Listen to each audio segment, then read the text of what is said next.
জামায়াতের পুনর্নির্বাচিত আমিরকে জমিয়ত সভাপতির অভিনন্দন। বাংলাদেশ জামায়াতে ইসলামীর পুনরায় আমির নির্বাচিত হওয়ায় ডাক্তার শফিকুর রহমানকে অভিনন্দন জানিয়েছেন জমিয়তে উলামায়ে ইসলাম বাংলাদেশের সভাপতি মাওলানা ওবায়দুল্লাহ ফারুক। রোববার গণমাধ্যমে পাঠানো এক বার্তায় তিনি অভিনন্দন জানান। জামায়াত আমিরের সুস্বাস্থ্য কামনা করে মাওলানা ওবায়দুল্লাহ বলেন, আশা করি ডাক্তার শফিকুর রহমান আগামীতে ইতিবাচক রাজনীতিতে যথাযথ ভূমিকা পালন করবেন।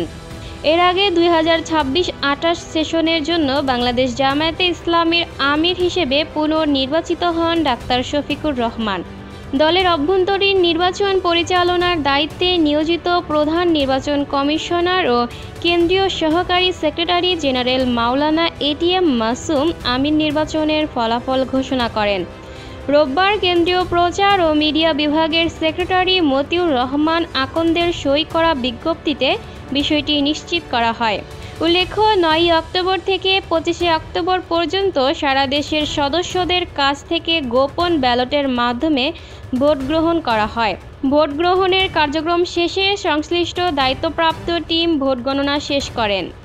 প্রাপ্ত ফলাফল অনুযায়ী 2026-28 কার্যকালের জন্য সর্বোচ্চ সংখ্যক ভোট পেয়ে নির্বাচিত হয়েছেন ডাক্তার শফিকুর রহমান।